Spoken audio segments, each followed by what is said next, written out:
Est-ce que vous avez déjà réfléchi à ça? La plupart des choses que vous vivez aujourd'hui, c'est peut-être l'accomplissement de vos propres prières. Parce que Dieu, ce n'est pas un magicien. Il ne claque pas des doigts pour exaucer. Il travaille par les circonstances, par les épreuves. Jacques chapitre 1, versets 2 à 4 dit « Considérez comme un sujet de joie les diverses épreuves que vous traversez, car elles produisent la persévérance afin que vous soyez parfaits et accomplis. » Quand tu dis « Seigneur, donne-moi de la patience », Dieu te met dans des situations où tu dois patienter. Quand tu dis « Seigneur, donne-moi la victoire », tu sais ce que tu demandes? Tu demandes un combat, parce qu'il n'y a pas de victoire sans combat. Romains chapitre 5, versets 3 et 4. Le dit aussi, la souffrance produit la persévérance. La persévérance, la victoire. Et la victoire, l'espérance. Et souvent, quand tu pries, Dieu répond, mais pas comme toi tu l'entends.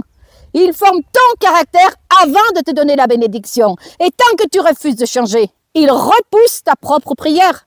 Tu demandes la paix, il t'envoie les conflits pour t'apprendre à garder la paix.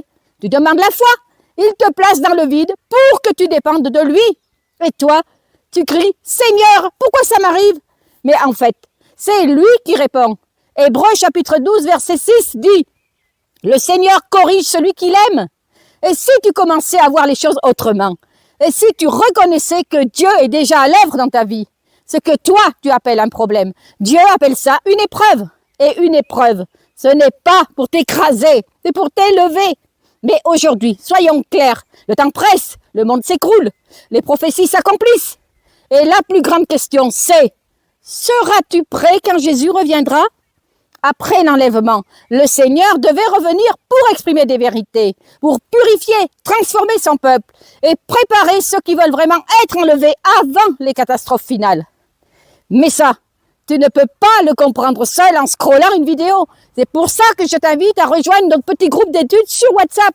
On lit ensemble les paroles de Dieu. On discerne comment être purifié, transformé et être prêt à être enlevé. Le lien du groupe est dans ma bio. Ou alors, écris-moi directement sur WhatsApp. Le numéro est à l'écran. Et au fait, j'ai changé de téléphone et j'ai perdu tous mes anciens messages. Même si tu m'avais déjà écrit et que je ne t'ai pas répondu, n'hésite surtout pas à me renvoyer ton message, s'il te plaît. Merci pour ta patience, vraiment. Moi, je prie pour toi, pour que tu ne rates pas l'enlèvement. Et surtout, que dans le groupe, tu puisses vraiment découvrir toutes les vérités sur le retour du Seigneur Jésus. Et si ce message t'a touché, partage-le avec quelqu'un que tu aimes. Sois béni et surtout, sois prêt, sois prête. Amen.